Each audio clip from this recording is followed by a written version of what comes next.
Bom, gente, boa tarde. Todo mundo tomou um cafezinho, né, para a gente continuar sem sono. Vamos continuar, então, agora falando da gestação, né, que é entre as cadelas, né, fora a piometra, é uma das solicitações mais requisitadas para a gente, é a avaliação gestacional, né? Para a gente começar a falar de gestação, a gente tem que lembrar lá da fisiologia reprodutiva, para relembrar que podem ter algumas diferenças, né, entre cadelas e gatas que vão ser determinantes, né, na determinação da idade gestacional. Por exemplo, na cadela, a cadela ela é monocíclica, né, ou seja, ela ovula 1 a 2 vezes ao ano, né? Geralmente o cio da cadela é de 6 a 8 meses, a diferença entre estros, né? E tem um anestro prolongado, né? Esse anestro, então, é o que eu falei, pode durar aí de 6 a 8 meses, 9 meses, né? Depende da cadela. O proestro, ele dura em torno de 3 a 21 dias, né? Que é aquela fase pré-estro, né? Que a gente observa o sangramento. E o estro é de 3 a 21 dias, sendo que os dois, tanto o proestro quanto o estro, têm uma média de duração de 9 dias na cadela. A ovulação em si, ela vai ocorrer de 24 a 96 horas após o pico de LH. Acho que eu esqueci de pôr no meu vídeo. Após o pico de LH, né? Sendo que a aceitação do macho ocorre de 24 a 96 horas após esse pico de LH, sendo que ela pode aceitar o macho, então, e essa ovulação vir a ocorrer até 24 horas depois, né? E mesmo assim, quando ela ovula, esses ovócitos, né, que são ovulados, eles ainda são imaturos. Então, mesmo após essa ovulação aqui de 24 a 96 horas após a LH, e é que ela já está aceitando o macho, esses ovócitos podem ainda levar até 3 dias para maturar, né? Então, é uma ovulação que a gente diz de gradativa, né? E esses ovócitos vão, então, ser maturados lá dentro do útero, e aqui ela já aceitou o macho, né? Então ela já pode até ter cruzado e ainda não ter ovócitos maduros. Os espermatozoides em si, eles podem sobreviver no útero da fêmea canina, de 6 a 7 dias no útero, e podem penetrar esses ovócitos imaturos, né? Então, tem uma diferença aí de tempo muito grande na cadela. Por quê? Ela pode cruzar e não ter ovulado ainda, né? Ela pode, na verdade, ela já ovulou, mas ovula ovócitos imaturos. Esses ovócitos podem demorar para chegar no útero, né? Levando até 3 dias. Esses espermatozoides podem sobreviver dentro do útero sem fecundar os ovócitos por até 7 dias. E isso tudo faz com que a gente não consiga determinar com precisão a idade gestacional da cadela. Por quê? Aquele dia em que houve a cópula, provavelmente não é o dia em que vai ocorrer a fecundação do óvulo, né? Por todos esses motivos, a gente tem uma dificuldade muito grande para determinar a idade gestacional nas cadelas, né? Porque tem uma diferença muito grande entre a ovulação e a fecundação em si. Isso gera uma média, uma diferença de idade aqui gestacional, o período, né, também, ele é muito variável entre as cadelas. Eu até vou falar o que pode interferir nesse período gestacional. Tem raça, tem idade, né, pode interferir nesse período gestacional. A gestação dura, em média, de 58 até 63 dias, sendo a média observada de 60 a 61 dias. O que acontece, então? Às vezes, o tutor leva a cadelinha para a gente fazer ultrassom e fala, tem 20 dias que ela cruzou.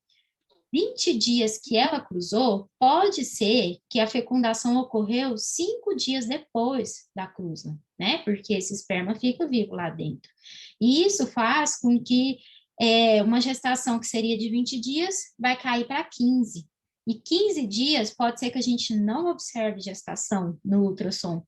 E isso pode fazer com que a gente dê um diagnóstico falso negativo, né? Vai falar que não está gestante, mas na verdade é só porque a gestação não era naquele período que o tutor relatou, já que a fecundação pode ocorrer dias depois, né, que houve a cópula. Então, tudo isso tem que ficar muito claro na cabeça do tutor quando a gente vai fazer a avaliação gestacional. Por isso que em cadelas eu peço no mínimo 25 dias após a cópula, né, para que a gente faça então o diagnóstico gestacional. O ideal, na verdade, é com 30, 35, porque aí a gente já vai ter um embrião, né, mais formadinho, e a gente já consegue já mostrar para o tutor o que está acontecendo, né? Quando eles estão muito jovens, a gente vê só a vesícula gestacional e essa vesícula ainda pode ser reabsorvida, né? Então, por isso que eu peço mais com 25 dias pelo menos, mas o ideal é acima de 30.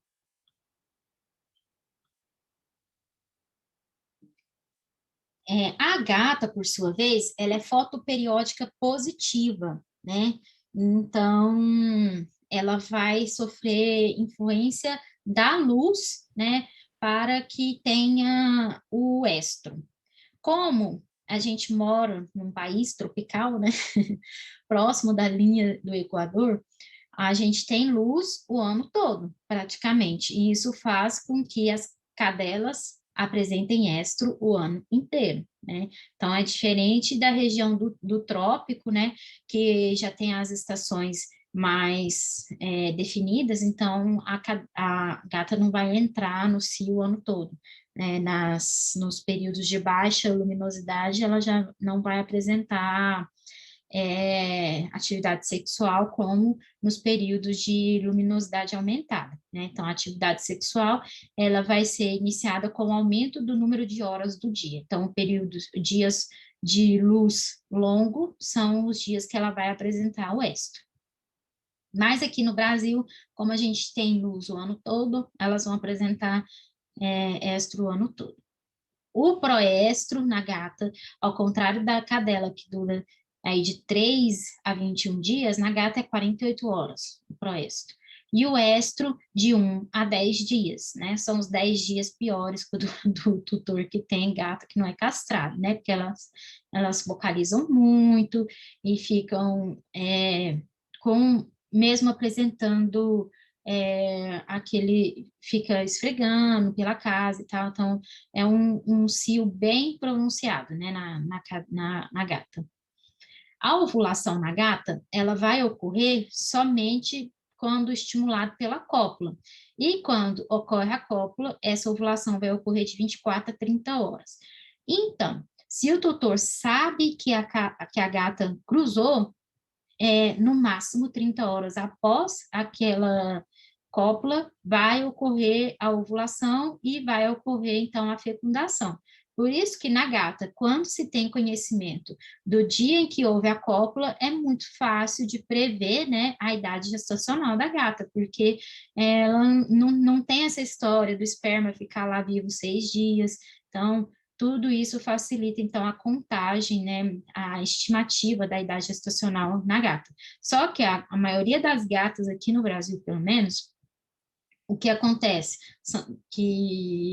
Acontece que são gatas que têm acesso à rua e o tutor não vai saber falar quanto que houve essa cópula, né? Aí a gente já vai ter que entrar mesmo nas fórmulas de cálculo gestacional, na organogênese, né, que são a formação dos órgãos para determinar a idade gestacional. Só que ao contrário das cadelas, que tem grande variação racial e grande variação de tamanho, né, entre as cadelas, na gata isso é mais homogêneo, as gatas não têm tanta diferença de tamanho, né, tem suas exceções, Maine Coon, essas gatas extremamente grandes, mas essas gatas grandes também já tem muita literatura publicada e não muda muito, não. Elas são grandes, mas não são tão maiores, não é igual a cadela, que a gente tem cadela de 1 quilo e cadela de 80 quilos, né? No gato, no máximo, a gente vai ter uma gata de 2 quilos e uma gata de 8 quilos, né? Um Maine Coon de 10 quilos, não sei, não passa disso, né? Então, aí a gente consegue determinar com maior precisão a idade gestacional na gata do que na cadela. Os ovócitos permanecem no oviduto por 3 a 4 dias após a ovulação. Então, aqui no máximo, uma diferença de 3 dias, né? Ao contrário da cadela, pode chegar a 7 dias. A gestação, ela tem uma duração de 60 a 68 dias, então é uma gestação mais longa do que na cadela, um pouco mais longa, com média de 65 a 66 dias. A avaliação gestacional por meio de ultrassom, ela tem algumas limitações, como, por exemplo, a qualidade do aparelho ultrassonográfico utilizado, né? Para a gente conseguir ver a organogênese, a diferença entre o que é pulmão, o que é fígado, um rinzinho pequenininho, né? A gente tem que ter aparelhos de alta resolução, né?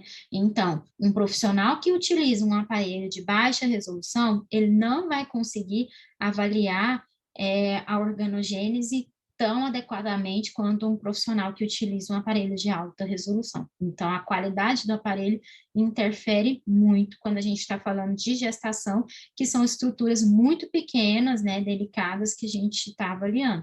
Então, por isso, quando a gente faz a avaliação gestacional, o ideal é que essa avaliação da organogênese, pelo menos, seja feita com o transdutor linear de alta frequência, né? Só se for uma cadela muito grande e gorda, aí a gente consegue avaliar bem também com o transdutor microconvexo.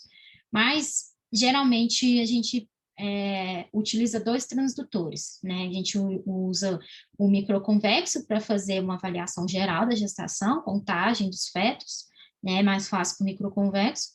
E depois a gente faz a avaliação com linear de alta frequência para fazer a avaliação da organogênese. A experiência do operador também interfere muito, né? Porque quanto mais exames a gente faz, mais detalhes a gente passa a enxergar na gestação. Então, a experiência do operador também é um fator limitante. E tem os fatores que são do paciente, né? A quantidade de pelo na barriga vai interferir, né? Tem tutor que gosta mais do pelo do que o do animal. Eu já tive uma paciente que era uma show-show, que era para fazer diagnóstico gestacional, e o tutor não queria que raspasse. Falei, tá, então tem jeito de fazer o exame. Como que faz o exame com um pelo de show-show, que é aquele pelo extremamente denso, né? Não tem nenhuma... nenhum cabimento, né, de fazer, porque o gel não penetra naquele pelo denso, então tem que fazer tricotomia.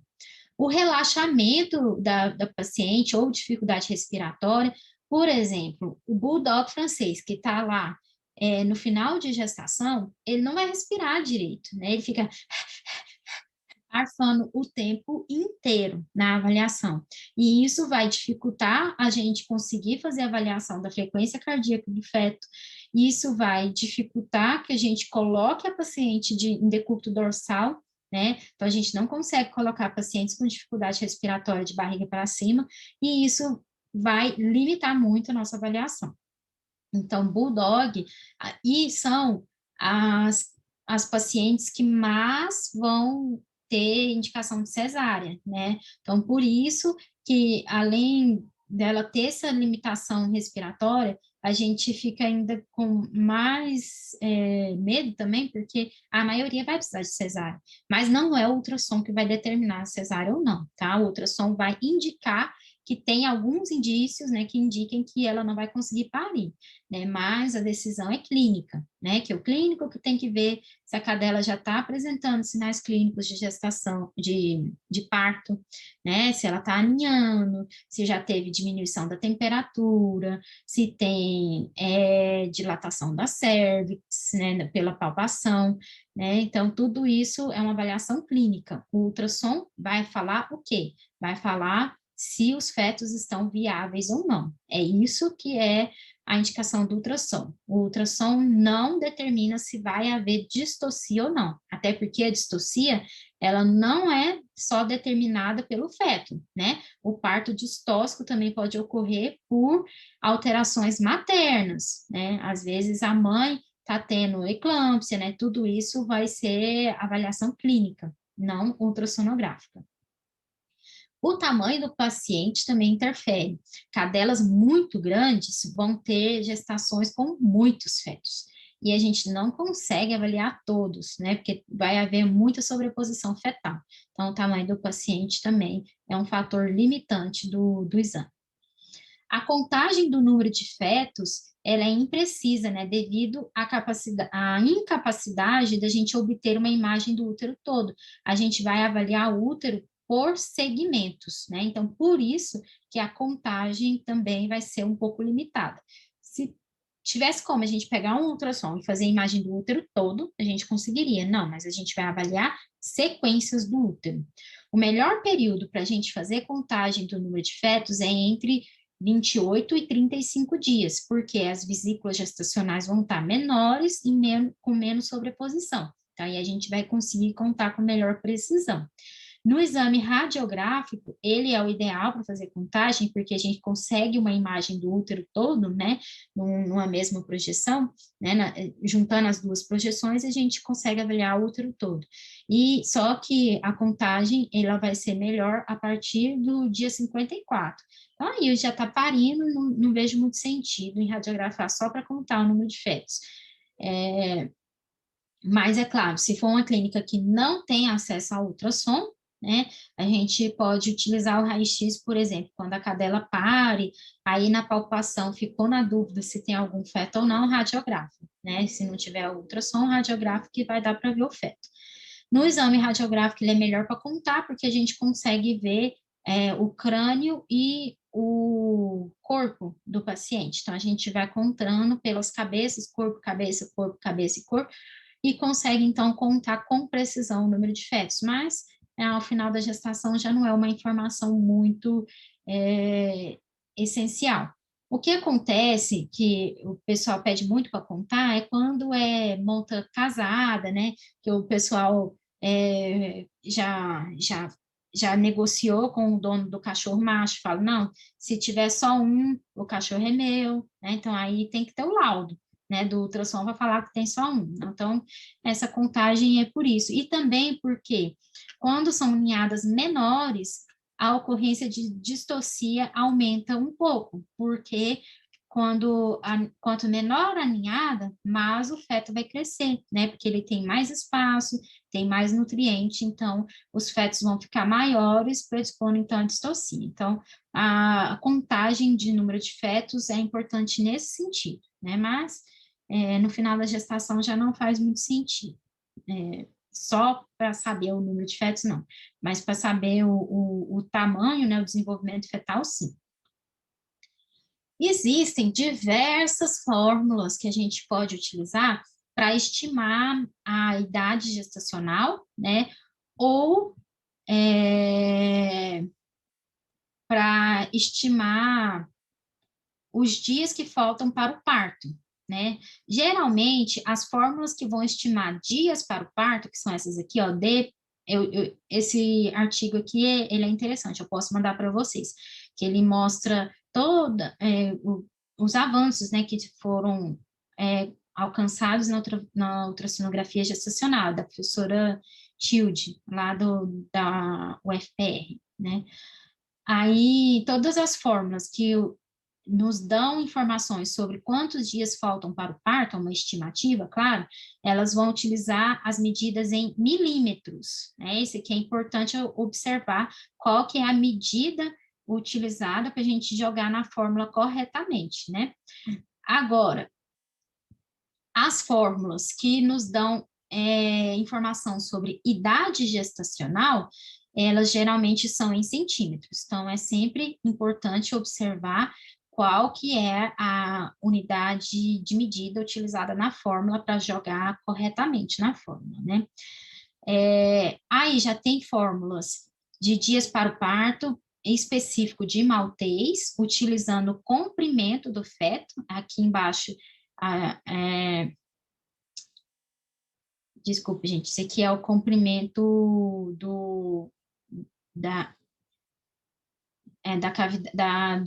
o diâmetro da vesícula gestacional, tá? O diâmetro da vesícula gestacional e tem também utilizando o diâmetro biparietal, que é o tamanho da cabeça, tá? E aqui tem o diâmetro uterino, mas esse aqui a gente quase não utiliza. Então, a gente utiliza mais o diâmetro da vesícula gestacional e o diâmetro biparietal, que é vesícula gestacional e o biparietal.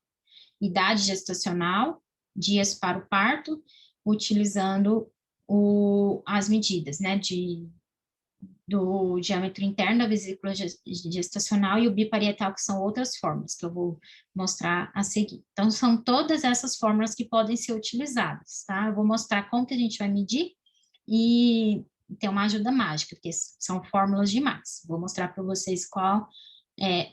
Mas a mais utilizada, que todo mundo utiliza, é essa daqui, ó. Idade gestacional vai ser igual a 6 vezes o diâmetro interno da vesícula gestacional mais 20. E isso daqui vai dar uma variação de mais ou menos 2 dias, tá? Então, deixa eu só desenhar aqui para vocês. Uma caneta. A gente vai pegar a vesícula gestacional, lá bonitinha, redondinha, né, que ela tem uma paredinha. Isso daqui é antes dos 35 dias, tá? Então, aqui a gente ainda tem um embriãozinho, um borrãozinho aqui. Aí a gente vai para utilizar essa fórmula aqui, que é a mais utilizada dessas aqui no começo da gestação. Para a gente jogar ela aqui na fórmula em centímetros, a gente vai ter que pegar a vesícula gestacional em corte transversal redondinha, ela não pode ficar alongada, ela tem que ficar redonda. Aí a gente vai medir a vesícula gestacional dentro, em altura, e dentro, em comprimento. Vamos supor que aqui deu 3 e aqui deu 4. Aí como que a gente vai jogar isso na fórmula? A gente vai somar 3 mais 4, dividir por 2 e jogar aqui na fórmula. Então, é a média das duas medidas que a gente joga na fórmula, tá? E essa é a que a gente vai mais utilizar. Aí tem aqui, para animais de grande porte, tem espessura placentária, nunca vi usando isso, né? Então, e tem o específico aqui de maltês e de shih tzu, né?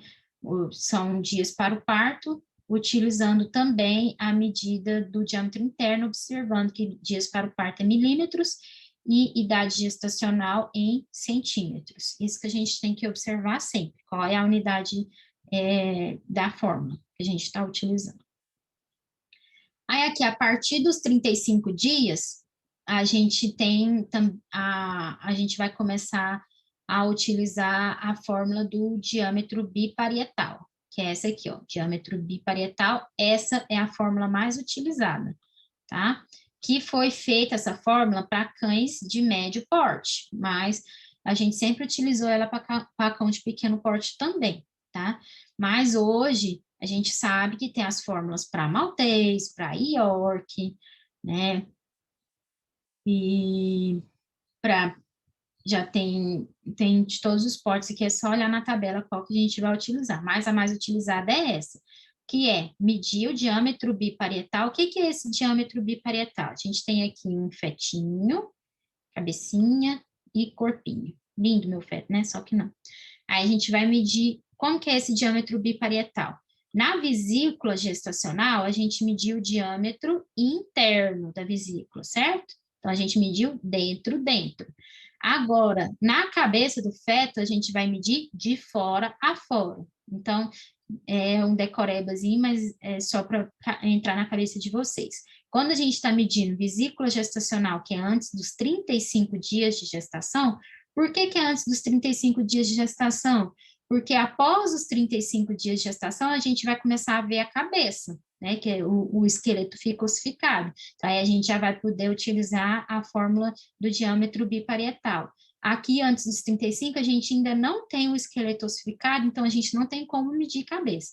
A gente tem como medir comprimento fetal, que são outras fórmulas que a gente pode utilizar também, tá? Que é essa aqui, ó, do comprimento fetal. Então, são todas fórmulas disponíveis na literatura, mas as mais utilizadas é aquela que eu mostrei para vocês anteriormente, do diâmetro da vesícula, e essa daqui, que é do diâmetro biparietal, que a gente pega o tamanho da cabeça, de fora a fora, vou mostrar para vocês como que tem que estar na imagem para a gente medir, e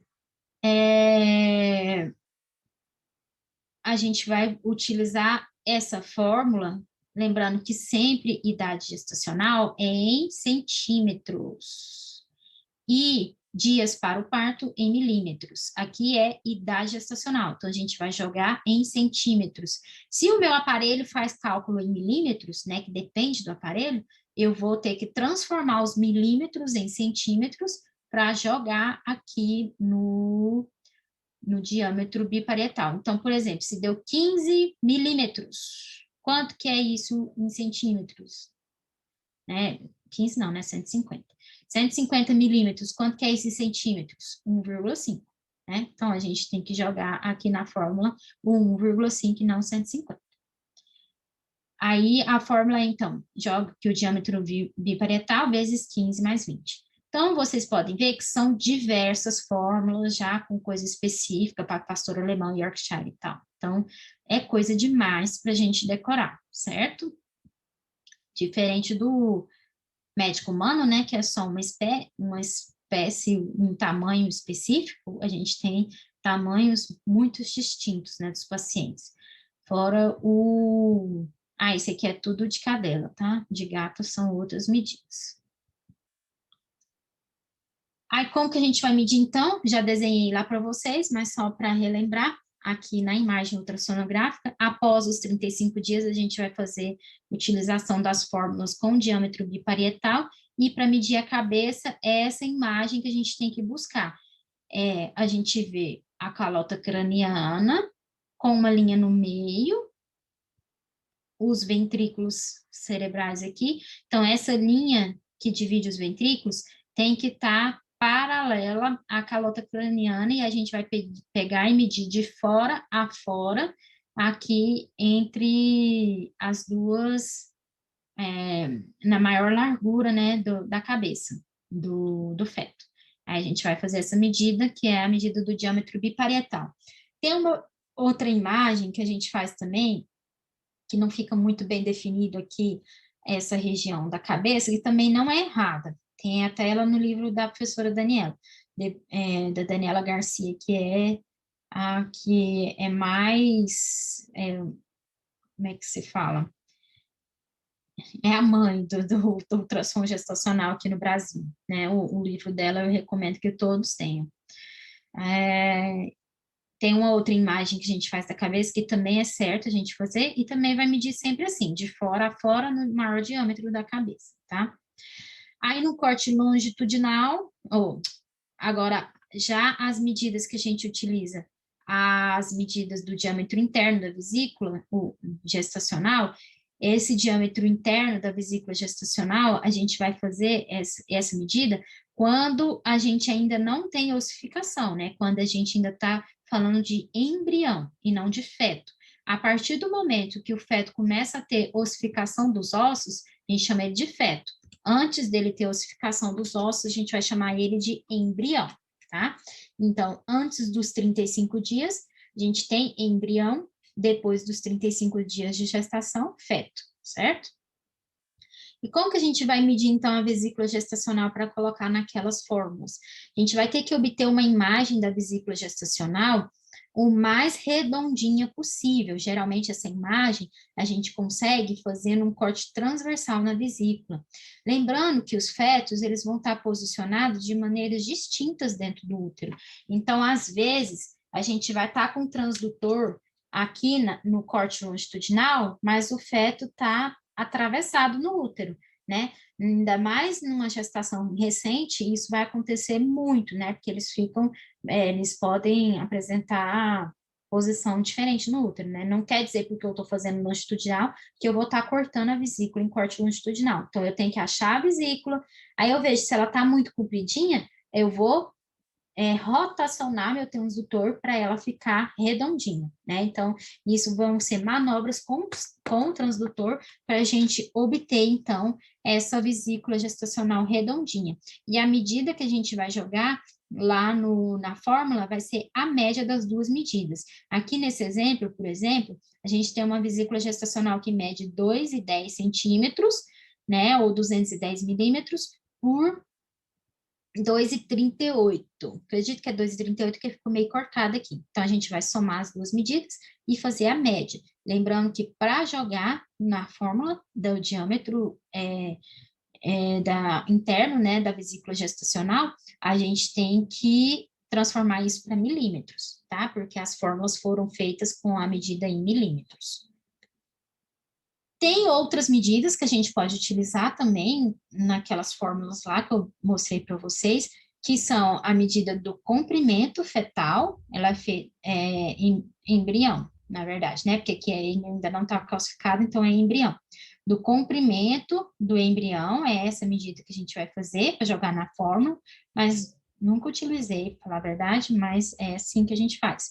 Tem também quando, após os 35 dias, além da cabeça, a gente pode medir o diâmetro do abdômen do feto, só que é um corte extremamente difícil, porque na fórmula que foi feita, a medida ela foi padronizada nesse corte transversal do abdômen, em um corte em que a gente consegue visualizar o estômago do feto, a vesícula biliar do feto, consegue visualizar também a vértebra do feto e o cordão umbilical. Então, a gente tem que visualizar na mesma imagem, cordão umbilical, as vértebras, o fígado e o estômago.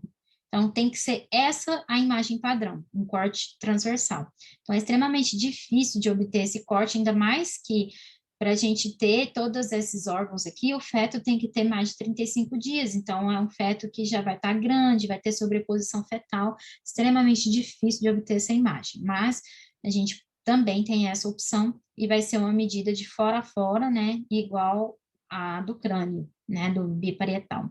Outra medida também que a gente pode fazer é medir o comprimento do rim, que tem uma fórmula específica para o comprimento renal, para jogar lá na fórmula e calcular a idade do feto. Eu acho que aqui nessa tabela não... Aqui, ó, comprimento renal. Idade gestacional, comprimento renal, então, é em centímetros, dias para o parto. Do abdômen, eu não sei se está aqui. Não. Esse aqui é o comprimento do feto, né, do abdômen, eu acho que não está aqui. Mas, enfim, tem essas fórmulas também. Aí, tem todas essas fórmulas que a gente pode utilizar, certo? Mas temos também uma ajuda mágica, né? Que a professora Daniela Garcia criou um site.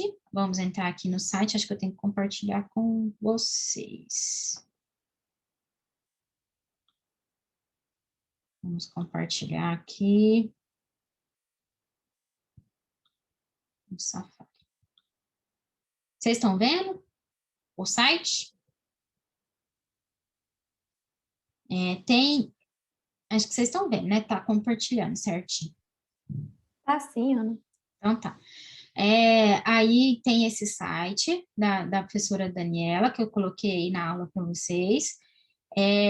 Aí ela criou esse site mágico, que vocês podem até fazer com que esse site vire tipo um aplicativo no celular de vocês. Eu fiz isso no meu. Como que a gente vai fazer isso aqui? Deixa eu ver aqui. Mas na aula lá eu posso mostrar para vocês que isso muda para o Android. Geralmente, a gente tem... Não. Eu vou ter que mostrar lá na aula como é que a gente faz isso.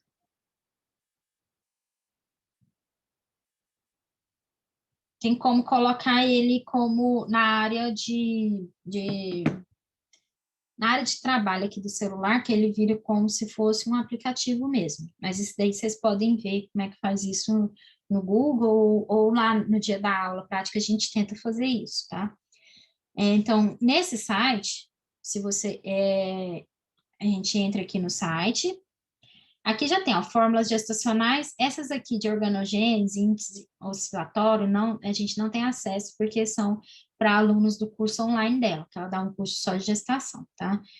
Então, a gente vai entrar aqui nesse negócio aqui de fórmula gestacional, e a gente vai escolher aqui o animal, olha só, ela já criou um cálculo automático para cadelas toys de até 5 quilos, cadela de cadela pequena, né, que é mais de 5 quilos, cadela de média grande porte, que seria de mais de 10, 15 quilos, a gente já vai jogar aqui na de médio porte, certo?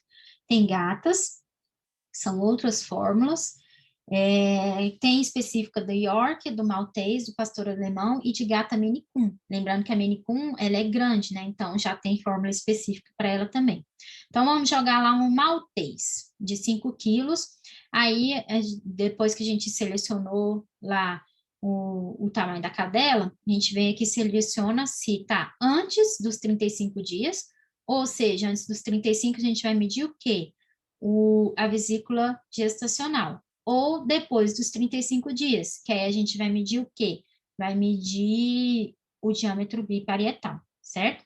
Então, eu vou colocar aqui que a gente já está vendo a cabeça, depois dos 35 dias. Aí, ela já coloca aqui a colinha, ó, diâmetro biparietal em centímetros. Vamos pensar num maltês aqui, com diâmetro biparietal de 2 centímetros, né? Aí, coloquei aqui 2,0 e vou calcular. E ela magicamente joga isso lá na fórmula de idade gestacional e de dias para o parto, ao mesmo tempo. Então, uma maltês com diâmetro biparietal de 2 centímetros, a gente vai ter uma idade gestacional estimada de 48 a 52 dias e vai ter um dias para o parto estimado entre sempre vai ser negativo, viu? Toda a fórmula de dias para o parto, o resultado é negativo, porque são quantos dias faltam para o parto. Então, faltam de 5 a 9 dias para o parto, certo? Então, graças à professora Daniela Garcia, a gente tem essa ferramenta maravilhosa em mãos, tá? Isso aí é disponível para para qualquer um que quiser utilizar, tá? Então, eu coloquei o link para vocês poderem utilizar. E se fosse o diâmetro antes dos 35 dias,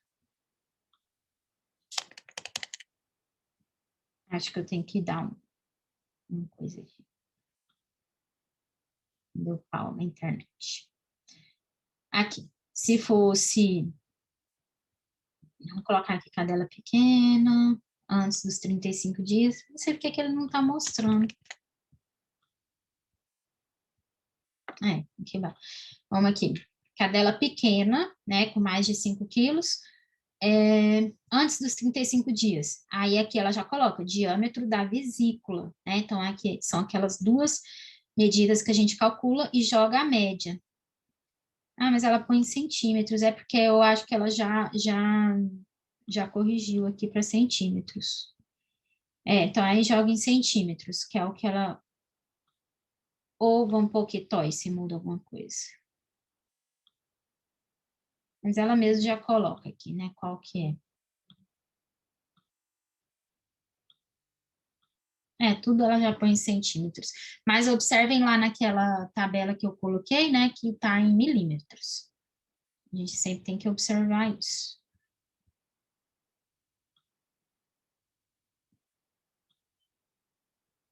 Todo mundo está vendo a aula agora, né? Vamos continuar, então. Os fatores que podem alterar, né, afetam, então, a precisão daquelas fórmulas que eu passei para vocês. O período gestacional que a cadela está, principalmente cadela, não tanto a gata. Quando a gente utiliza as fórmulas de diâmetro interno da vesícula, que é o ICC, esse aqui vem do inglês, né? Por isso que fica ICC. Ela é mais precisa para determinar os dias para o parto e idade gestacional, né? Isso no início da gestação. A partir da 5ª semana de gestação, a gente vai ter uma sensibilidade de 85% para o cálculo da idade gestacional, utilizando o diâmetro interno da vesícula. Mas o diâmetro biparietal, ele já passa a ser sensível, a ter uma sensibilidade de 95,4%. Por isso que, a partir dos 35 dias, a gente passa a utilizar, então, o diâmetro biparietal e não mais o diâmetro da vesícula gestacional. A acurácia, né, do diâmetro biparietal, ela começa a decair também com o avançar da gestação, né? Quando a gente passa a partir da 8ª semana de gestação, né, a cadela, a gente vai ter uma precisão, uma sensibilidade, né, de 85% na fórmula, e a partir da 9ª semana, que é quando já está parindo, né, praticamente, a gente vai ter uma sensibilidade de 69%. Por isso que, além das fórmulas, a gente tem que ter conhecimento de outros, de organogênese e de outros fatores, né, que podem ser utilizados para determinar a idade gestacional, que eu vou mostrar para vocês, tá? A gente também tem diferenças, né, entre raças gigantes ou pequenas. Cadelas muito grandes vão ter a cabeça muito grande. Então, quando a gente joga na fórmula, vai dar uma idade gestacional que ultrapassa, né, os 60 dias. Isso é normal. Por exemplo, uma raça que não dá para a gente determinar a idade gestacional só pelo diâmetro da cabeça é o American Bully, porque é uma raça extremamente cabeçuda. Quando a gente joga na fórmula, ultrapassa o período gestacional que a cadela está, né? Então, tudo isso tem que ser levado em consideração. E cadelas muito pequenas, às vezes é tão pequenininha a cabeça que quando a gente joga na fórmula, vai dar uma idade gestacional inferior à que a cadela está apresentando. Então, por isso que a gente tem que ter outros dados, né, para inferir sobre a idade gestacional daquela cadela. O tamanho da ninhada também vai interferir, né, nessas fórmulas. A fórmula do diâmetro interno da vesícula não é afetado pelo tamanho da ninhada, né? Então, não importa o número de fetos, o diâmetro da vesícula vai dar certo, né? Geralmente dá certo. Antes dos 35 dias, né? Depois dos 35 dias, a gente vai fazer o diâmetro biparietal. Porém, o diâmetro biparietal, ele vai ter maior precisão em raças pequenas com 2 a 6 filhotes. Raça pequena com um filhote vai crescer muito, vai ficar cabeçudo e já diminui a precisão, certo? E com muitos filhotes, eles vão crescer pouco, vão ficar com a cabeça pequena também, diminui a precisão. E raças médias, a gente tem que ter de 5 a 9 filhotes. Quando tem menos filhotes, eles vão crescer mais, diminui a precisão, ou mais filhotes vão crescer menos, também diminui a precisão. A idade da paciente e a composição corporal também podem afetar a precisão das fórmulas. Gatas grandes, gatas com ninhadas maiores e gatas mais velhas têm uma gestação mais curta, né? Então a gente tem que lembrar disso, né? Então, quanto mais velha a gata e quanto maior for sua ninhada, né, mais gatinhos tiver, a gestação vai ser mais curta, então a fórmula pode ser imprecisa nesses casos. E gatas mais gordas vão ter gestação mais longa, então a obesidade na gata, ela vai estar associada a um período gestacional mais longo. Também existe variação entre as raças. Entre as cadelas, a gestação ela vai ser mais curta, de 58 a 60 dias, no pastor alemão, no Basset Hound e naquele King Charles Cavalier Spaniel lá. Então, essas raças vão ter gestações mais curtas. E a gestação vai ser mais longa no West, né? Então, se a gente pegar uma West, que o tutor jura de pé junto, que tem 60 dias que cruzou, e a gente ainda vê fetos que não indicam proximidade do parto, a gente tem que lembrar que nessa raça a gestação é mais longa, né? Então, tem essas observações também. E nas gatas, a gestação vai ser mais curta nessa raça aqui que eu nunca vi, Currat. Depois vocês jogam no Google aí. E a gestação vai ser mais longa, né, em gatas do Oriental Short Hair e Siamês, né? O Siamês eu acho que todo mundo, se bem que a gente tem muita Siam-lata, né? Siamês com vira-lata, mas vão ter uma gestação mais longa. Então, além das fórmulas, né, do diâmetro biparietal, do diâmetro da vesícula gestacional, do comprimento renal, do comprimento do feto, a gente tem também que observar a organogênese, porque a formação dos órgãos também isso já está bem documentado na literatura, e isso, gente, vocês têm que tomar cuidado com a literatura que vocês estão em mãos, tá? Por exemplo, o livro do Nyland, que todo mundo tem, que é em português, ele já está defasado, porque ele é de 2005, né? O que é traduzido, né? O em inglês, ele já é de 2015, mas mesmo assim, o de 2015, ele ainda não tem a informação desses artigos aqui mais recentes. E por que que mudou tanto a organogênese de 2005 para 2021, que é o ano que a gente está agora? Porque em 2005 os aparelhos eles eram menos, a resolução era muito inferior aos aparelhos que a gente tem hoje. Então, hoje em dia, a gente consegue ver coisas que a gente não via anteriormente, né? Então, por isso que a gente sempre tem que buscar literaturas mais recentes, né, para ter embasamento mais fidedigno, tá? Eu trouxe esse resumo aqui para vocês, que é um resumo desses artigos aqui sobre organogênese nesses pacientes, tá? Então, quando que a gente passa a visualizar, né, a vesícula gestacional, mas sem embrião na cadela e na gata, né? A partir do 15º dia na cadela e 14º dia na gata. Lembrando que na cadela existe aquela variação lá da presença do esperma sem fecundar o óvulo, então a gente nunca pede para a cadela vir com 15 dias para fazer diagnóstico gestacional. Eu sempre peço mais ou menos 25, que aí a gente vai pegar uma gestação de pelo menos 20 dias, né? Aí a gente vai poder confirmar ou não a prenhez naquela paciente, tá? Na gata, não. A gata, com 15 dias, em teoria, a gente já vai enxergar embrião. Só que é muito... vai enxergar a vesícula, mas sem embrião. É muito complicado porque vocês vão ver como que aparecem as bolinhas, pode confundir um pouco, né? Então, por isso que eu sempre peço um pouquinho mais, 25, que aí a gente já vai ver outras estruturas.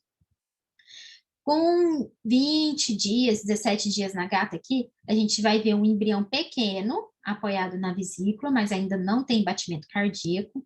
Entre o dia 22 e 24 na cadela, 21 e 23 na gata, a gente passa a ver batimento cardíaco, então a gente passa a ver movimentação cardíaca naquele feto, né? Vai ver uma coisinha batendo lá. A vesícula começa a apresentar um formato de limão. O que é esse formato de limão? Vou desenhar aqui que fica mais fácil. No comecinho da gestação, a gente tem uma vesícula gestacional mais ou menos assim, redondinha, mas toda preenchidinha. A partir do momento que a gente começa a ver a formação da placenta zonária, né, que nossos cães e gatos, eles têm a placentação zonária, né, diferente da vaca, que tem aquela placenta multizonária, aqui a gente vai ter uma placentação zonária. A gente começa a ver a formação da placenta zonária, e isso vai fazer com que, em corte longitudinal, a vesícula gestacional assuma um formato de limão. Aí a gente vai ver exatamente isso daqui, ó, no corte longitudinal, uma aberturinha, que é a formação mesmo da placenta zonária, tá? A gente vai ver como se fosse mesmo um limão. Aquele limão que tem um rabinho, tá? Não é um limão normal, não. Eu esqueci o nome desse limão. Então, a gente vai ver como se fosse dois polos aqui, que é a formação dessa placenta zonária do feto. Então, a partir do 24º aqui na cadela, 22º dia na gata. E embrião com diferenciação entre o que é cabeça e corpo, né? A gente vai ver dois polos no embrião, a gente começa a ver isso a partir do 26 dias aqui na cadela, 24 dias na gata. O âmnion circulando o embrião, vou mostrar isso na imagem para vocês, ficou mais fácil, 27 dias na cadela, 25 dias na gata.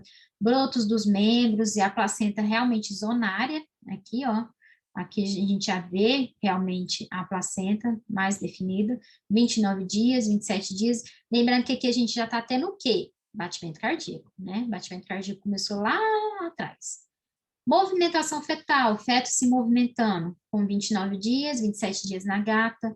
Estômago, a gente começa a ver, ou bexiga, a gente começa a ver com 29 dias aqui também. Então, as estruturas vão começando a se sobrepor, né? Os achados. Aí a gente tem essa tabela para auxiliar, mas a gente sabe que a gente vai observar não só o estômago, mas como movimentação fetal, os brotos dos membros, o âmnion, tudo isso a gente já observa. O esqueleto, ele passa a ficar mais hiperecóico, que é da calcificação do esqueleto, né, a partir dos 33 dias na cadela, 30 dias na gata. As costelas, ossos longos, né, 37 dias são, a gente começa a ver caixa torácica com 37 dias na cadela, 34 dias na gata. Os olhos com cristalino, né, que é a lente do olho, a gente começa a ver no 38 dias na cadela, 32 dias na gata.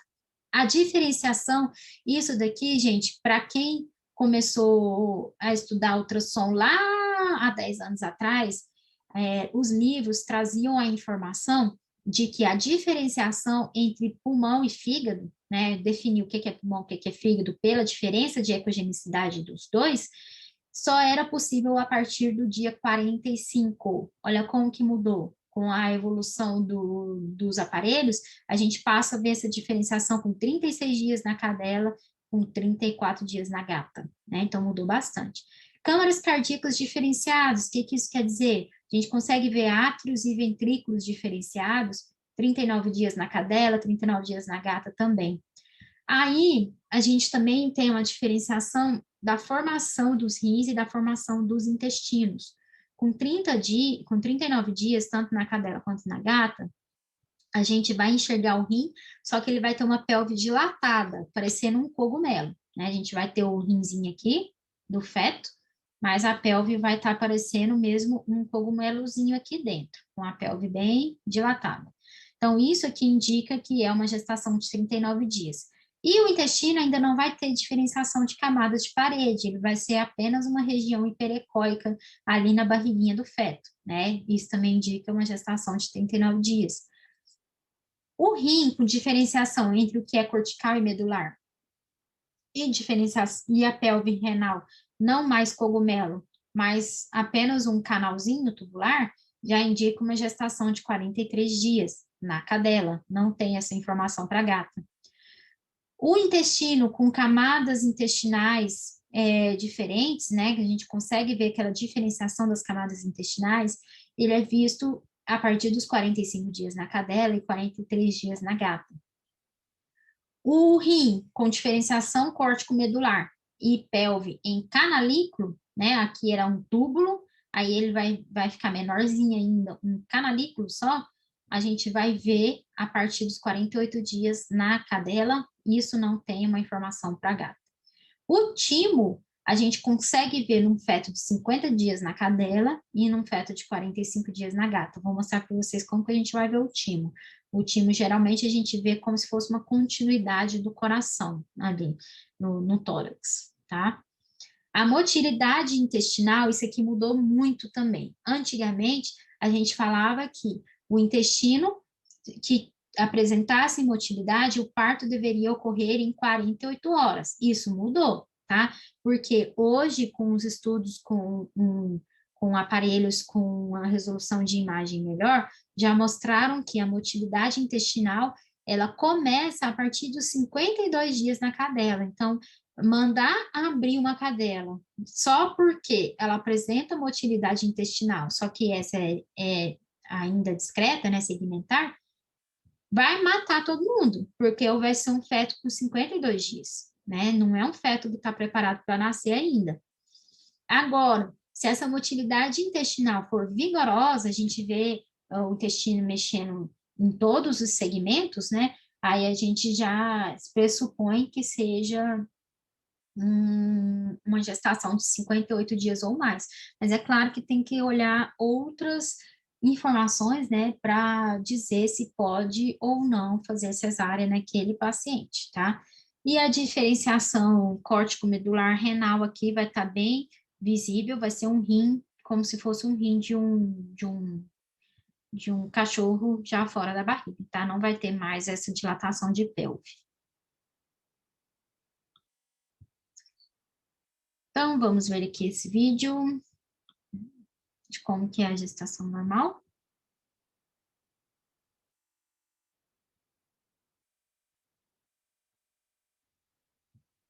Cadela de 2 anos, após cruza indesejada. O que vocês estão vendo aqui?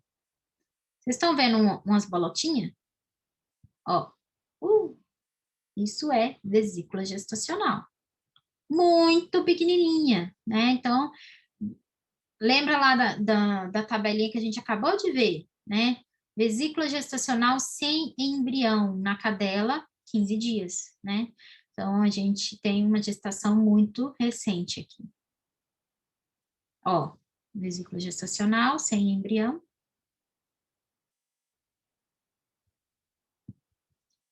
Aí, aqui agora, a gente já tem, olha as estruturas que a gente consegue avaliar aqui. Olha só. Ó, observe aqui, eu vou fazer esse movimento aqui só para vocês observarem uma coisa. Observem a placenta. Ó, placenta aberta, placenta fechada. Vocês estão vendo que quando a gente pega ali um corte longitudinal, fica como se fosse uma falha aqui? Essa é a placenta zonária. Então, a placenta zonária vai aparecer com 27 dias. A gente vai lá na tabela e olha a placenta zonária com 27 dias. Outra coisa que informa que a idade gestacional é a presença desse alantoide aqui, que é essa membraninha aqui. Também aparece a partir ali dos 25 dias, mais ou menos. Diferenciação entre cabeça e corpo também vai ser em torno ali dos 25 dias. E outra coisa que a gente vê é batimento cardíaco, o broto dos membros, ó. Vou voltar aqui um pouquinho.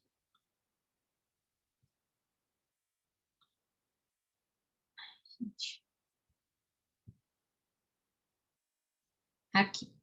A gente vê o broto dos membros, a gente vê cabeça, vê o corpo, então tudo isso nos ajuda a determinar a idade gestacional.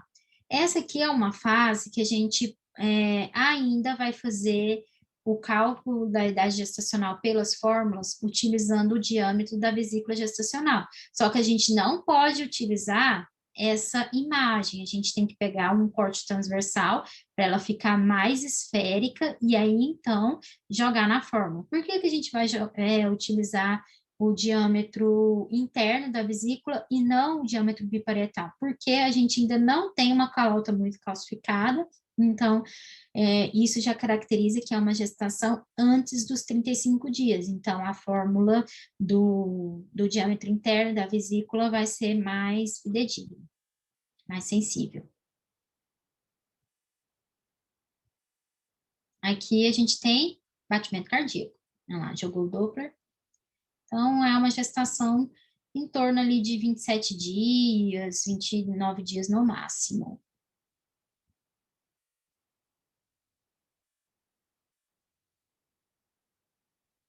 Batimento cardíaco. Tá querendo formar uma bexininha ali. Agora vamos pegar uma gestação mais avançada. Isso daqui, gente, é a mandíbula, tá? Isso aqui, ó, a gente tá vendo só a cabeça do feto. mandíbula, maxila e língua. Pescoço. A patinha da frente.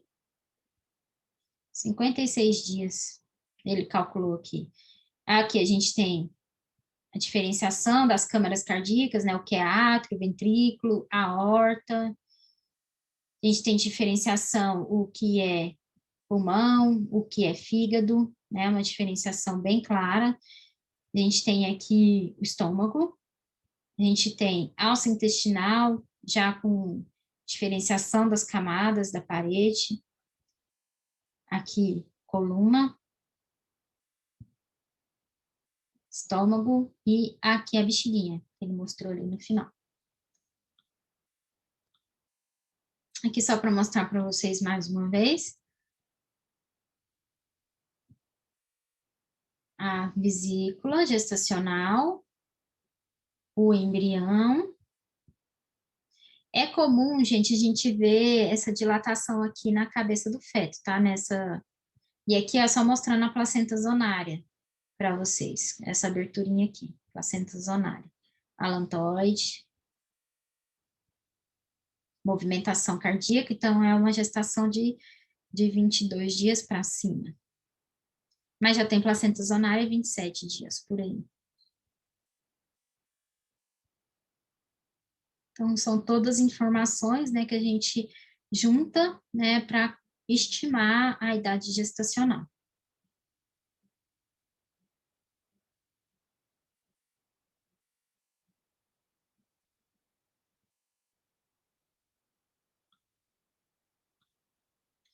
E tem esse trabalho muito bem feito aqui de um artigo com gatas, mostrando, né, a detecção da gestação precocemente utilizando um transdutor de 12,5 MHz, não é tão de alta resolução. Então, ele foi mostrando a evolução da gestação.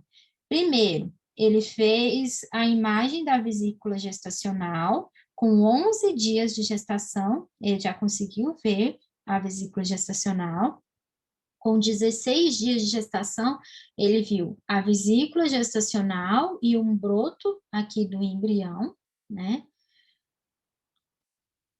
Com 19 dias, ele já viu a cabeça, diferenciação entre cabeça e corpo, o alantoide, aqui, a vesícula gestacional, e com 19 dias, com 20 dias, ele já viu o tubo neural, né, que é onde vão ser as vértebras e a medula, né, então já viu o tubo neural aqui, com 20 dias. Com 21 dias, ele viu o que? Cabeça, o broto dos membros anteriores, fígado, aqui eu acho que ele já abusou um pouco da sorte, o saco aqui do ioxac aqui, o alantoide, com 22 dias, cabeça, então é normal a gente ver essa dilatação aqui no início da gestação, na cabeça dos fetos, tanto no feto canino quanto no felino, e o corpo, só que eles apresentam o mesmo tamanho, com 22 dias. Com 24 dias, tem o broto dos membros, do membro anterior e posterior, a cauda, aqui que ele diz que vê cauda, mas fígado eu já acho que está forçando demais. A cabeça aqui, o estômago, a cauda e os membros, o broto dos membros, aqui com 27 dias. 27 dias a gente ainda não tem ossificação, né? Então ainda é embrião, não é feto. E aqui a gente vê a placenta zonária, que é aquele limãozinho aberto aqui. E aqui a gente já vê cabeça, agora sim, eu vejo que pode ser que tenha um fígado definido aqui, a cauda, né, o cordão umbilical, e aqui a placenta. 28 dias.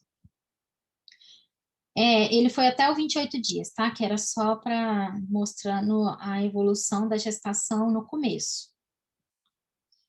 Aí aqui são imagens do livro, né? Só para mostrar para vocês aqui um ovário, corpo lúteo, aqui aquele embriãozinho, ou a vesículazinha, mas sem embrião, né, no comecinho da gestação, aí mais sacos gestacionais, já com o embrião aqui, saco gestacional com o embrião aqui, saco gestacional com o embrião no meio, quando ele tá assim no meio e abre as asinhas assim, ó, parecendo um morceguinho, a gente já pode sugerir uma idade aí de 25 dias, tá? Que é quando ele fica mais central e não mais encostado aqui na parede, tá? A gente já sugere uma gestação de 25 dias e nessa fase aqui a gente já vê movimentação cardíaca.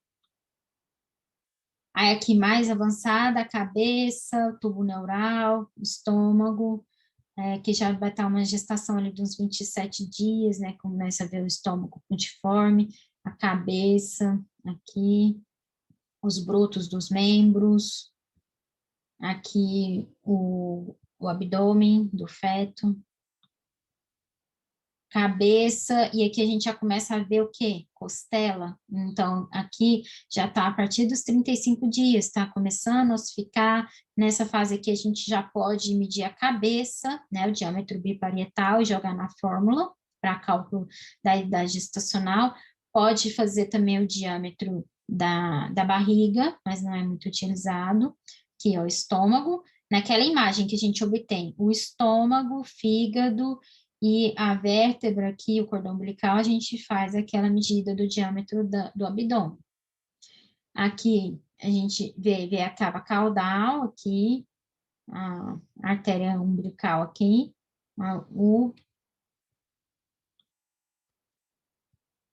aqui já é uma gestação mais nova, né? O embrião já está no meio do saco gestacional, então é uns 25 dias, já tem movimentação cardíaca aqui, o alantoide em volta. Aqui já é uma gestação mais evoluída, a gente tem cabeça, ossificação aqui das vértebras, começa a ter diferenciação entre pulmão e fígado, então tá a partir aqui dos 39 dias, mais ou menos. Aqui, ó, pulmão, fígado, estômago, coração, 39 dias. Cabeça, cérebro e os olhos aparecem com 39 dias também, se não me engano, tem que olhar na tabela para confirmar. E outra coisa que a gente acompanha é o que eu falei para vocês lá quando a gente estava olhando a tabela, né? É o desenvolvimento intestinal. O desenvolvimento intestinal, ele também a gente pode acompanhar ele para determinar a idade gestacional. Primeiro, com 39 dias, a gente vê o que? Fígado e vê uma área hiperecóica entre o fígado e a bexiga, que é região correspondente a intestino. E isso vai nos dar uma idade gestacional de 39 a 44 dias. A partir do momento que a gente passa a enxergar diferenciação de camadas de parede, a gente vai ter uma gestação de 45 a 49 dias. A partir do momento que a gente tem diferenciação de camadas da parede e vê um segmento aqui com movimento intestinal, outro segmento aqui com movimento intestinal, isso a gente denomina de movimentação intestinal, né, movimentos peristálticos intestinais segmentares, um segmento ou outro apresentando movimento intestinal. Isso aparece com 52 a 55 dias. A partir do dia 58 de gestação, a gente vai ter uma movimentação intestinal vigorosa, todas as alças vão estar movimentando. Mas a gente não pode utilizar só a movimentação intestinal para indicar ou não cesárea, tá? Tem outras informações que eu vou discutir mais à frente com vocês. O desenvolvimento renal também a gente vai utilizar, né, para falar sobre a idade gestacional, que eu já mostrei para vocês lá na tabela. A princípio, a gente vai ver um rim com a pelve dilatada, parecendo um cogumelo, que é essa imagem aqui, e isso vai aparecer com 39 a 44 dias. A partir do dia 43 de gestação, a gente vai ter uma pelve renal mais tubular, e a gente passa a ver definição do que é cortical e do que é medular. Aqui a gente não tem ainda definição córtico-medular, certo? A partir do dia 58 ou 48, a gente vê só um canalículo aqui dilatado e a gente tem uma definição córtico-medular bem definida. A partir do dia 58, né, que já está parindo, né, falta 2 dias para parir, a gente já não tem mais dilatação de pelve renal. Se a gente tem certeza que aquela cadela está com mais de 58 dias e ainda tem dilatação de pelve renal, isso já pode indicar já pode indicar pieloectasia, né, que já é uma dilatação renal anormal, pode indicar uma má formação renal. Aí a gente tem que pedir para acompanhar aquele feto, né, porque na organogênese normal, com 58 dias já não é mais para ver dilatação de pelve renal, tá? E aqui só mostrando, no fetinho, que dá para ver os 2 rins na mesma imagem, os 2 rins apresentando aquele rim cogumelo, né? Então, é um rim com 39 dias. Todos esses trabalhos são da dissertação da Gil, lá da professora Tilde, tá? É orientada da Tilde. A gente também pode fazer sexagem fetal por meio de ultrassom, só que essa sexagem fetal, ela só é possível em cadelas a partir de 55 a 57 dias. E o que a gente vai ver de diferente, né?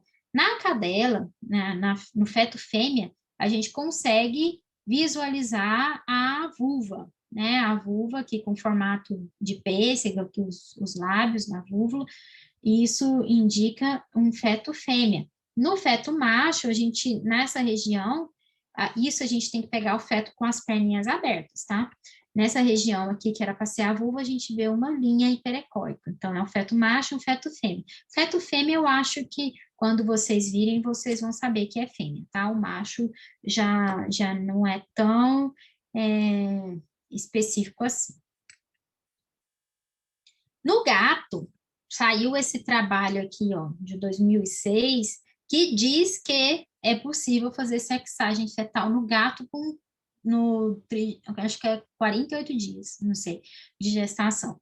Mas eu achei meio forçação de barra, porque ele fala que no macho, no embrião macho, esse aqui é um feto, né? Um feto não é o gatinho, é o feto. Tem 2 protuberâncias aqui, né, que é do saco e do pênis, que dá para ver aqui na imagem, quando a gente pega o gatinho com a bundinha aqui na imagem, né, e no feto fêmea a gente vai ver uma linha reta, que é da vulva. Eu achei meio difícil, porque nem no gato, depois que ele nasce, às vezes a gente tem dúvida, né? Eu acho que na gestação também é bem complicado a gente fazer sexagem no gato, mas na cadela, a partir dos 55 dias, a depender do aparelho que a gente está utilizando, é possível sim fazer a sexagem fetal e a depender também do posicionamento do feto, porque se o feto não tiver de perninha aberta, a gente não vai conseguir fazer essa diferenciação. Além dessa organogênese, das mensurações que a gente utiliza, chega no final da gestação, a gente tem que ter alguma ferramenta para determinar se está próximo ou não, né, do parto. E a ferramenta melhor que a gente tem para utilizar isso na imagem, né? Porque via clínica tem outras ferramentas que a gente pode utilizar, né? Que é a variação da temperatura, a cadela faz ninho, né? Tem toda uma variação comportamental. Mas utilizando a imagem, que a gente mais vai utilizar para determinar a proximidade do parto, né? É a frequência cardíaca. A frequência cardíaca fetal nas cadelas é de 220 a 240, isso na gestação que não está próxima do parto, né? Uma gestação ali antes dos 60 dias. E na gata é de 228 a mais ou menos 35 batimentos por minuto. Geralmente, o batimento cardíaco fetal, ele é o dobro do batimento cardíaco da mãe, né? Então, se a mãe está com a frequência cardíaca ali dos seus 120, é esperado que o feto tenha a frequência cardíaca de 240. Na gata, não tanto, mas na cadela, sim. A mensuração da frequência cardíaca, ela pode ser feita pelo modo Doppler pulsado ou pelo modo M, sendo que no modo M, quando a gente consegue obter a imagem do coração com os dois ventrículos bem paralelos, ele é mais fácil de ser realizado do que o pulsado, que a gente tem que jogar o Doppler pulsado bem em cima ali da onde está saindo o fluxo para pegar uma boa onda, tá? O modo M é um pouco mais fácil, mas para quem já tem uma certa experiência. Quem não tem, jogar o Doppler em cima do coração é mais fácil um pouco, tá? A variação, com o avançar da gestação, quando está próximo do parto, essa frequência cardíaca ela vai sofrer oscilações. Essas oscilações da frequência cardíaca começam a ocorrer, né, com antes, 120 horas antes, às 72 horas antes do parto. Essas oscilações na frequência cardíaca do feto geralmente vão ser oriundos de contração uterina, né? Então, o útero contrai, a frequência cardíaca fetal diminui, né? Para a contração, volta a subir. Então, vão ocorrer acelerações acima de 200 batimentos por minuto e desacelerações abaixo de 130. Então, a gente observar uma frequência cardíaca de 150 a 130 no feto, não quer dizer sofrimento fetal. A gente tem que fazer outras mensurações para falar se aquele feto está em sofrimento ou não. Por quê? Pode ser que ele esteja apenas oscilando devido à contração do útero, certo? Quando já está próximo do parto, o normal da gente observar vão ser frequências mais próximas do 200 do que do 220, tá? Então, já começa a baixar um pouco a frequência com a proximidade do parto. A variação entre a maior frequência observada e a menor frequência observada naquele mesmo feto, variações maiores que 30% já indicam que o parto deve ocorrer em até 12 horas. Como que eu vou saber isso? Eu vou pegar o quê? A maior frequência que eu observei naquele feto, subtrair da menor frequência que eu observei naquele feto e dividir pela maior frequência. Isso vai fazer com que eu obtenha a variação, o percentual de quanto que aquela frequência oscilou naquele feto.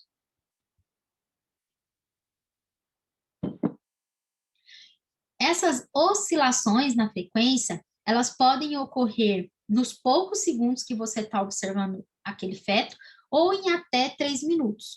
Por isso que quando a gente está avaliando uma fêmea que teoricamente está próxima do parto, a gente tem que observar o mesmo feto por até 3 minutos.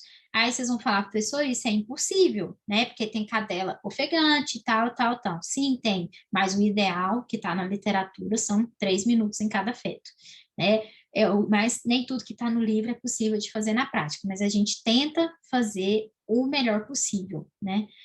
E o ideal é que a gente faça a mensuração da frequência cardíaca do feto até 10 vezes no mesmo feto. Quando a gente obtém 10 mensurações da frequência cardíaca no mesmo feto, a gente já está observando ele por 3 minutos, né? Então, aí é o ideal que se faça, porque dentro desses 3 minutos, se o feto estiver oscilando, a gente observa, né? Isso é o que está descrito na literatura. E quando que a gente vai falar que aquele feto está em sofrimento?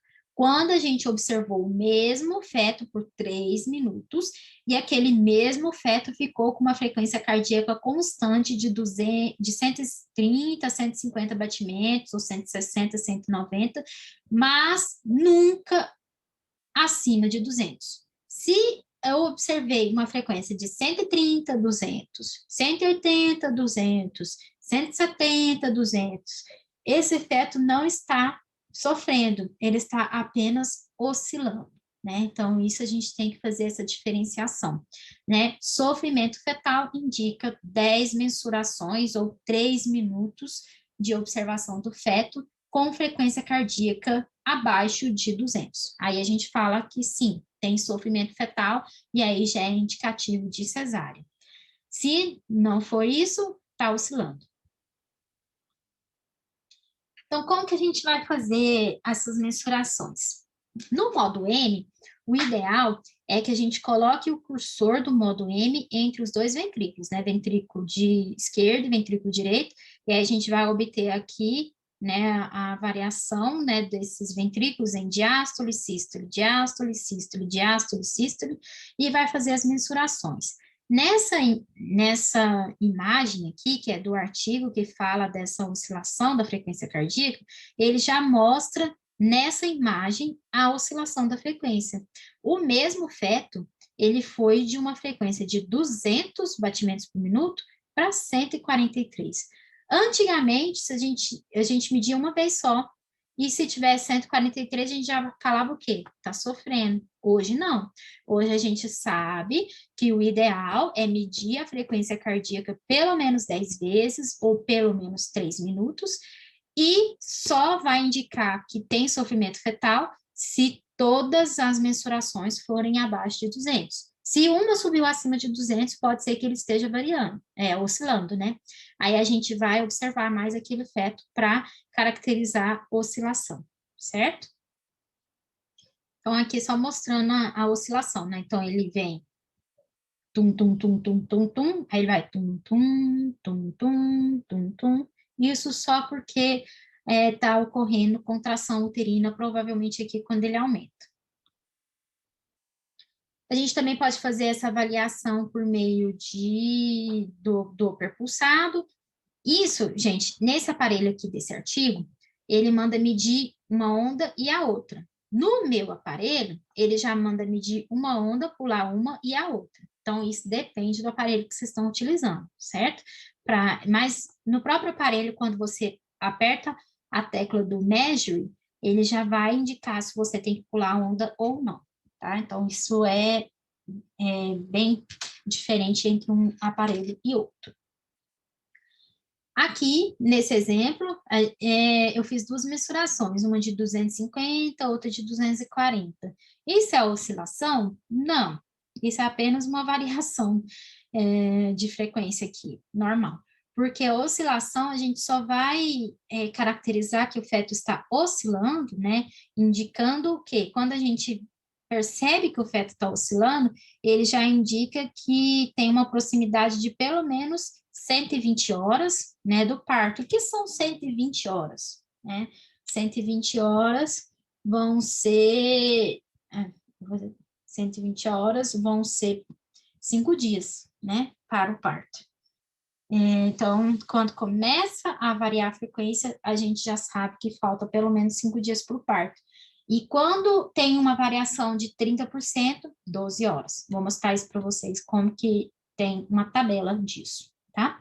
Isso foi tudo feito num trabalho, tá? No trabalho que acompanhou essas cadelas no período de parto. Aí, tudo isso foi feito uma estatística, né? E eles chegaram a essa conclusão aqui desse gráfico, né? Que a variação da frequência cardíaca, ela é de 11%, quando está faltando aqui seus 5 dias para o parto. A partir de 11 a 19% aqui, a gente já pode ser 5, mas pode ser 3 dias, né? Tem uma sobreposição. A partir de 19%, aí já vai ser 5, 3 dias ou 2 dias. Então, 19% ainda pode demorar de 5 a 2 dias. Né? A partir aqui dos 20%, a gente já vai falar em 3 a 1 dia para o parto.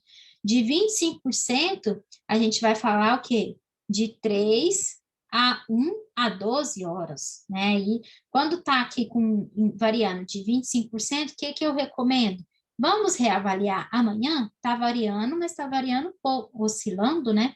Está oscilando, o feto está oscilando, mas está oscilando pouco. Vamos reavaliar em 24 horas. Aí, quando o feto volta com 24 horas, ele já está oscilando 30%. Aí, 30% não tem outra alternativa que não a ocorrência do parto em 12 horas. Aí vocês vão falar, mas professora, eu fiz aqui uma avaliação gestacional, todos os partos, todos os fetos estão oscilando em 30%, mas indicando, né, uma proximidade de até 12 horas do parto. Mas tem um infeliz aqui que não está oscilando. O que que eu faço? Aí tem outra avaliação que a gente pode fazer, né? Que é a avaliação da artéria uterino, da artéria umbilical do paciente, do fetinho. Por quê? A artéria umbilical, ela vai diminuir o seu índice de resistência quando aproxima-se do parto. E a gente sabe que também isso já foi um trabalho feito, né? A gente sabe que quando o índice de resistência, que é esse IR aqui, ó, ou RI, né, depende do aparelho que você está utilizando, ele, quando diminui de 0,7, ele indica um parto de até 12 horas. Então, além da frequência, é claro, tem outras informações, né? Esse feto que está com uma oscilação de 30%, ele também já vai ter o quê? Vai ter o intestino formado, já vai ter o intestino com movimentação peristáltica rigorosa, então tem outros achados que a gente pode utilizar.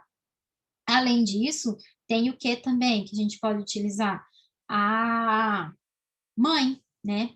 Se a mãe parou de comer, está fazendo ninho, está com dilatação, todos os fetos estão oscilando acima de 30%, aquele parto tem que ocorrer em até 12 horas, certo? Não ocorreu em 12 horas, reavalia com ultrassom ou já vai direto para cesárea, porque se está oscilando e não teve mais sinal de parto nem nada, é indicado, mas isso é uma decisão, não é do ultrassonografista, mais uma vez.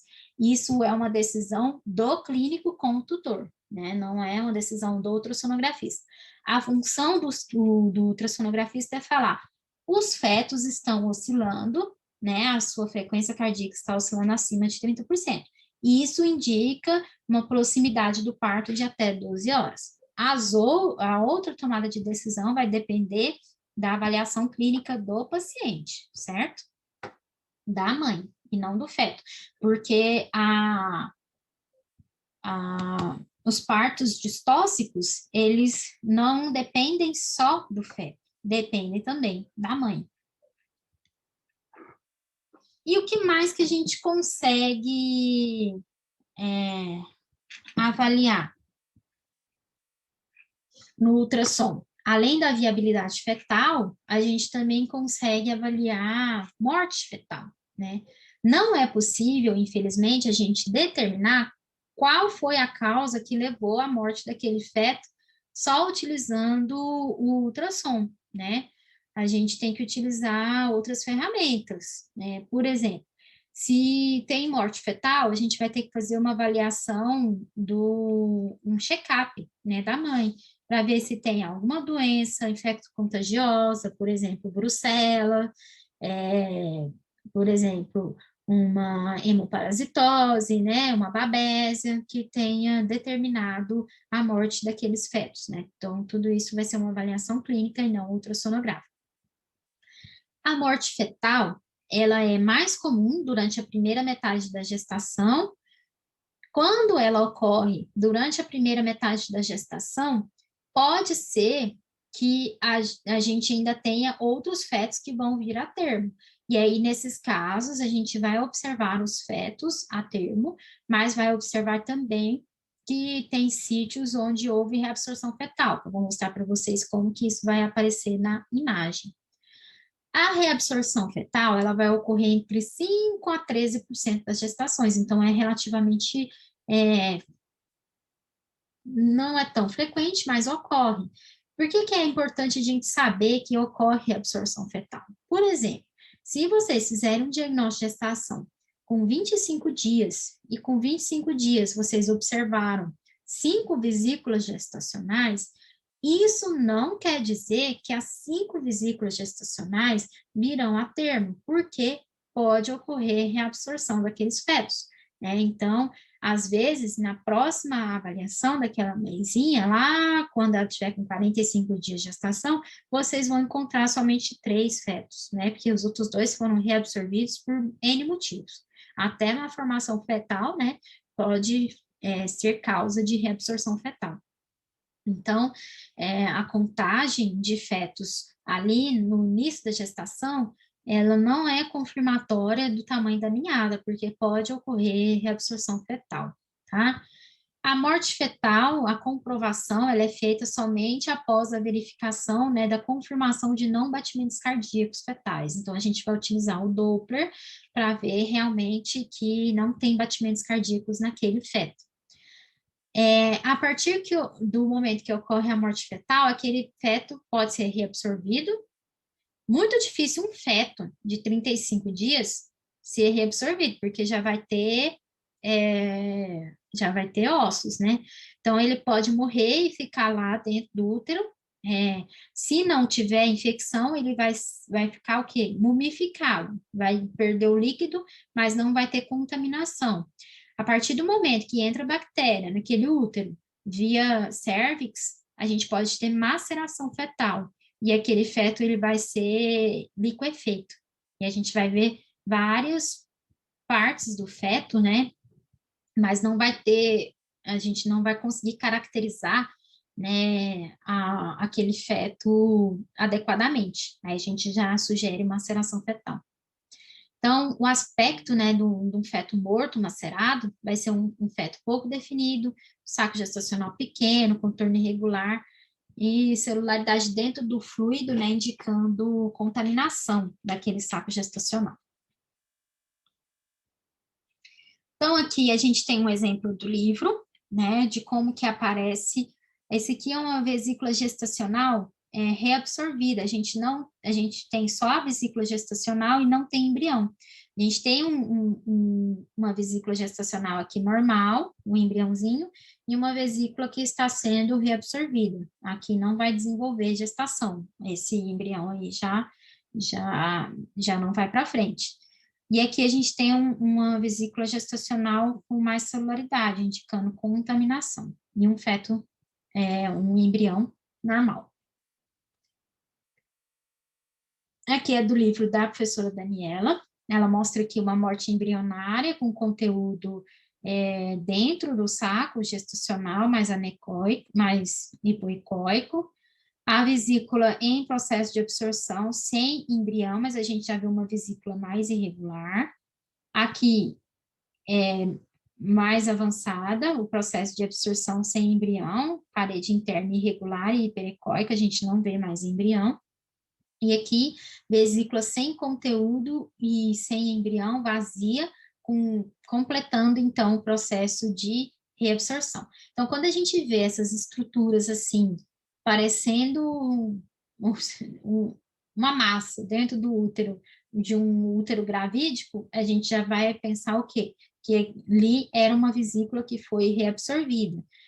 É relativamente até comum a gente ver isso. Eu acompanho um amigo que tem aquelas SPITs, né, que vocês viram nas aulas práticas. É relativamente comum eu ver vesícula em absorção, né, nessa raça. Né? Eu não sei se é uma coisa da raça ou não, mas as cadelas dele têm bastante absorção embrionária, né? Então, a gente consegue ver isso bem na imagem.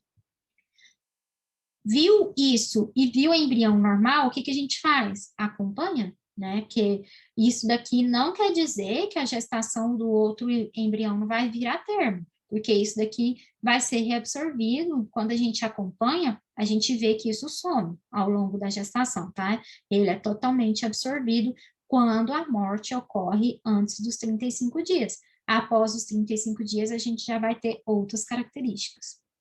Após os 35 dias, a gente vai caracterizar a morte fetal quando a gente tem aqui a caixa torácica, a gente tem um coração que não tem movimento e o pulmão, que era hiperecóico, ele vai ficar mais hipoecóico, tá? No feto morto. A partir do momento que a gente tem um feto que vai formando essas áreas de reverberação, a gente já vai chamar de feto enfisematoso. É um feto que morreu, entrou bactéria e essas bactérias estão fazendo a festa lá, formando gás, né, um feto enfisematoso. A partir do momento que a gente tem um feto que a gente não observa mais as suas partes, né? Não observa a cabeça, não observa membro, observa apenas várias partículas aqui formando sombra, e vários conteúdos aqui, debris celulares, a gente já vai pensar que é um feto macerado, contaminado, né? Está sendo liquefeito, isso daqui indica contaminação da gestação, né? Entrou bactéria, micro-organismo ali. Mas se a morte fetal se deu por outro motivo que não contaminação, a gente pode ter um feto que é mumificado. A gente vai ver cabeça, mas não tem essa destruição do feto, assim. É como realmente se fosse um feto desidratado, mas morto, né, mas que perdeu só os líquidos, aí a gente já vai ver um feto mumificado. Eu, particularmente, nunca vi. Geralmente, quando eu vejo, está desse jeito aqui, ó. Só os pedacinhos cheio de conteúdo ao redor, né? Isso geralmente é o mais usual. Nunca vi um feto mumificado, mas pode acontecer. E essa gestação, se tiver outros fetos vivos, pode vir a termo, né? Porque, em teoria, não tem contaminação bacteriana aqui nesse caso, né? Pode ter sido até uma morte por contaminação viral da mãe, né? E não bacteriana. Aqui é um outro caso, que a gente tem o útero e líquido livre na cavidade. E o que é que eu vejo aqui dentro da cavidade da mãe? Ossos, caudal ao rim. O que é que aconteceu aqui?